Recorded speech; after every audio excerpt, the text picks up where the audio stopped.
Welcome to Sudhakar Krishnan channel. எல்லோரும் நல்லா இருக்கீங்களா? சாப்பிட்டீங்களா? சரி வாங்க வீடியோக்குள்ளே போகலாம். வணக்கம். மாடித்தோட்டமோ அல்லது வீட்டு தோட்டத்திலேயோ பெரும் பிரச்சனையாக இருக்கும் மாவு பூச்சி என்கின்ற வெள்ளைப்பூச்சியை எப்படி சுலபமான முறையில் கட்டுப்படுத்துவது என்பது பற்றி விரிவாக இந்த வீடியோவில் பார்ப்போம். ஹாய் விவஸ், வணக்கங்க. இன்றைக்கி நம்ம இந்த வீடியோவில் என்ன பார்க்க போகிறோம்னாக்கா, பொதுவாக மாடித்தோட்டமோ அல்லது வீட்டு தோட்டத்திலையோ இந்த சம்மர் சீசனில் வரக்கூடிய ஒரு பூச்சை பற்றி தாங்க பார்க்க போகிறோம். அதுவும் அந்த பூச்சியோடைய தாக்கம் இந்த சம்மரில் அதிகமாகவே இருக்குங்க.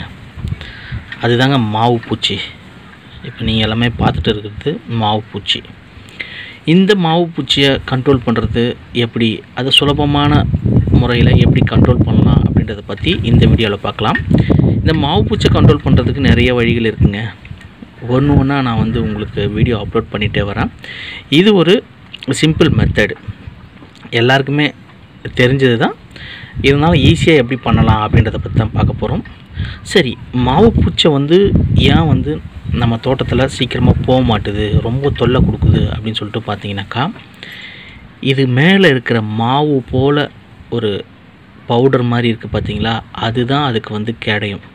அதனால தான் இந்த மாவு பூச்சியை கண்ட்ரோல் பண்ணுறது ரொம்ப கஷ்டமாக இருக்குது. இப்போ பார்த்தீங்கன்னா அந்த என்னுடைய கையில் பார்த்தீங்கன்னாக்கா தெரியும், அந்த மாவு போல் இருக்குது பார்த்தீங்களா, அதுதான் அதுக்கு கேடையும். சரி, இது எப்படி பெருகுது அப்படின்னு சொல்லிட்டு பார்த்தீங்கன்னாக்கா, இதுக்கு ஆண் துணையே தேவையில்லைங்க. இந்த பெண் பூச்சிகள் இருக்குது பார்த்தீங்களா, அதுவே இனப்பெருக்கம் பண்ணி முட்டைகள் இட்டு குட்டி போட்டுடுங்க. அதனால தான் இதோடைய எண்ணிக்கை அதிகமாகவே இருக்கும். இது ஃபாரின்லேருந்து வந்த பூச்சி அப்படின்னு சொல்லிட்டு சொல்கிறாங்க நிறைய பேர். நம்ம இந்தியாவில் இல்லை, இது ஃபாரின்லேருந்து வந்த பூச்சி அப்படின்னு சொல்கிறாங்க. இது பார்த்திங்கன்னா சம்மரில் நிறையா இருக்கும், மழை காலத்தில் ரொம்ப ரொம்ப கம்மியாக இருக்கும். இதுக்கு பிடிக்காதது என்ன அப்படின்னு சொல்லிட்டு பார்த்தீங்கன்னாக்கா,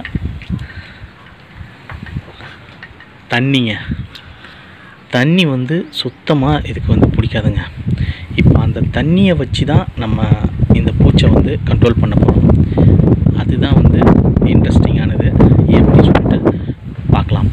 இந்த மழை காலத்தில் பார்த்திங்கன்னா இந்த பூச்சிகள் ரொம்ப கம்மி தான், ஆனால் இந்த வெயில் காலத்தில் தான் அதிகமாக இருக்கும். அது எப்படின்னு சொல்லிட்டு பார்க்கலாம் வாங்க. ஓகேங்க, இப்போ நான் இது என்ன வாட்டர் அப்படின்னு சொல்லிட்டு பார்த்தீங்கன்னாக்கா, இது ஐஸ் வாட்டர். அதாவது நம்ம ஃப்ரிட்ஜில் இருக்குது பார்த்தீங்களா, அந்த ஐஸ் வாட்டரை நான் எடுத்துக்கிட்டேன் சில்லுன்னு. இது ஒரு ஸ்ப்ரேயர். இது ஒரு 40 to 60 rupees தான் இருக்கும். இப்போ இதுதான் நமக்கு வேறு எதுவுமே மருந்துலாம் நான் எதுவுமே எடுத்துக்கல. இது ஒரு மெத்தடு. ஐஸ் வாட்டர், தண்ணி பிடிக்காதுன்னு சொன்னோம் பார்த்தீங்களா, அதனால் ஐஸ் வாட்டரை எடுத்துக்கிட்டு இப்போ நம்ம இதோடைய ப்ரெஷர் அதிகப்படுத்திக்கிங்க. இப்போ இது பார்த்தீங்கன்னா தெரியும், ப்ரெஷர் எவ்வளோ அடிக்குது பாருங்கள். இப்போ இதை தான் நம்ம பண்ண போகிறோம். இந்த ப்ரெஷரில் வச்சுக்கிட்டு எங்கெங்கெல்லாம் மாவு பூச்சி இருக்குல்லோ அங்கே அடித்து விடுங்க நல்லா ப்ரெஷராக. இந்த மாதிரி அடிச்சுட்டு வந்தீங்கன்னாக்கா உங்களுக்கு என்ன ஆகுனா, அந்த மாவு பூச்சி எல்லாமே கீழே கொட்டிக்கும். ஒன்ஸ் ஒரு டைம் கொட்டிச்சுனாக்கா அது திருப்பி ஏறதுக்கு வாய்ப்புகள் ரொம்ப ரொம்ப கம்மி.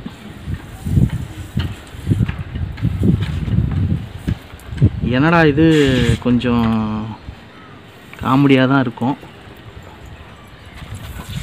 ஆனால் இப்படி தான் பண்ணி ஆகணும். இது ஒரு மெத்தடு தான். அது முடிஞ்ச அளவுக்கு ப்ரெஷர் அதிகப்படுத்திட்டு இந்த மாதிரி அடிச்சுட்டு வாங்க.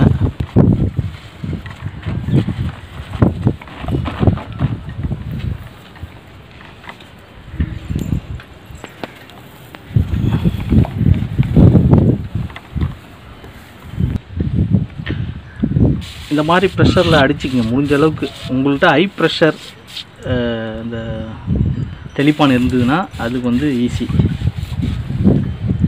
இந்த மாதிரி இலைகள் மேலே ரொம்ப அதிகமாக இருந்ததுன்னா இதெல்லாம் கட் பண்ணி போட்டுருங்க. இந்த இடுக்குகளில் இருக்கிறதுல மட்டும் இந்த மாதிரி அடித்து விட்ருங்க. இது கொஞ்சம் பார்க்கறதுக்கு காமெடியாக தாங்க இருக்கும், ஆனால் இப்படி தான் பண்ணி ஆகணும். ரொம்ப அதிகமாச்சுன்னா மட்டும் இலைகளை கட் பண்ணி விடுங்க. மற்றபடி பார்த்தீங்கன்னா இது பாருங்கள், க்ளீன் ஆகிடுச்சு பாருங்கள். இதுக்கு தண்ணி பிடிக்காது, சுத்தமாக பிடிக்காது. இந்த மாதிரி பண்ணாலே போடுங்க. இது மாதிரி பண்ணிவிட்டு அதுக்கப்புறம் நீங்கள் வேப்ப எண்ணெயை ஆஸ் யூஷுவல் பண்ணுங்கள். இது டெய்லி இந்த மாதிரி பண்ணுங்கள். இது போகிற வரைக்கும் டெய்லி ஸ்ப்ரே பண்ணுங்கள். அதுவும் சில்னஸ் இருக்கிறது அதுக்கு சுத்தமாக பிடிக்காது. அவ்வளோதான், அது இறந்துடும். அவ்வளோதான், ஈஸி மெத்தடு.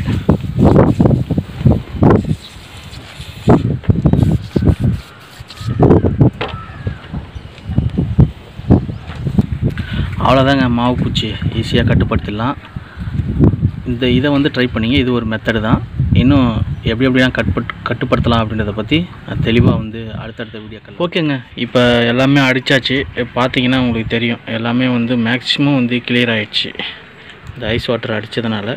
இது மாதிரி நீங்கள் ஒரு 2-3 நாள் தொடர்ந்து அடிச்சிங்கனாக்கா எல்லாமே வந்து கிளியர் ஆகிடும். உங்களுக்கே தெரியுது, மேக்ஸிமம் வந்து கிளியர் ஆகிடுச்சு. வெள்ளைப்பூச்சி கொஞ்சம் கஷ்டப்படணும், வேறு ஒன்றும் இல்லைங்க. அவ்வளோதாங்க, சிம்பிள் தாங்க. பார்த்தாலே தெரிஞ்சிருக்கும், பூச்சிகள் எல்லாமே வந்து மேக்ஸிமம் கிளியர் ஆகிடுச்சு.